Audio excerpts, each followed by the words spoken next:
কিশোরগঞ্জের কটিয়াদীতে আপন বড় ভাইয়ের বিরুদ্ধে জমি বিক্রির টাকা ও সম্পদ আত্মসাতের অভিযোগ তুলে সংবাদ সম্মেলন করেছেন প্রবাস ফেরত মোহাম্মদ তাজিউল ইসলাম। রোববার সকাল 11টায় কটিয়াদী প্রেসক্লাবে এই সংবাদ সম্মেলন অনুষ্ঠিত হয়।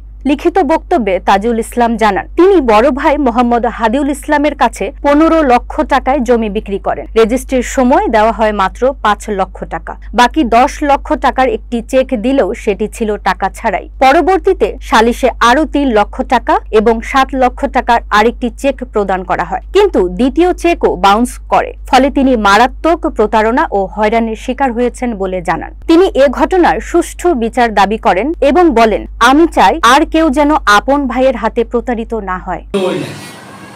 আমার বড় ভাই এক আপন, আমার বাপ নাই, আমার ভাই আপন। তো আমি যত পয়সা কামাই করছি 21 বছর, আমার ভাইয়ের বিশ্বাস করে আমি সব টাকা পয়সা 21 বছরে যা কামাইছি, কোটি কোটি টাকা কামাইছি। সৌদি আরব ধর আমি 300 ভিসা পাঠাইছি একবার। 300 ভিসা পাঠানোর পরে টাকাটা আমার ভাই ভাবির অ্যাকাউন্টে ঢুকছে। সারে বাংলাদেশে ভিসাটা পেয়েছি, এটা আমার ভাই ভাবির অ্যাকাউন্টে ঢুকছে।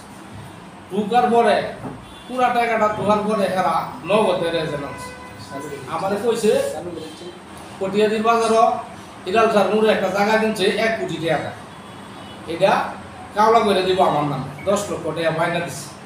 আর একটা জায়গা কিনছে সোর হাইলা 34 লাখ টাকা। 34 লাখ টাকার জায়গাটা কাওলা করছে হেলার নামে লইছে অর্ধেক, আমার নামে লইছে অর্ধেক। বাসা পাইছে আমার মা বাস্তব ফোনটা লাগছে যে তার যত কোটি টাকা লাগে তার একটা চুরির মামলা দিয়ে দাও, টাকা লাগে আমি দিব। আমার ভাইয়ের ভাবি তখন এই কথা তখন আমার ভাবি আমার মা কষ্ট ফোনটা লাগছে কথাটা।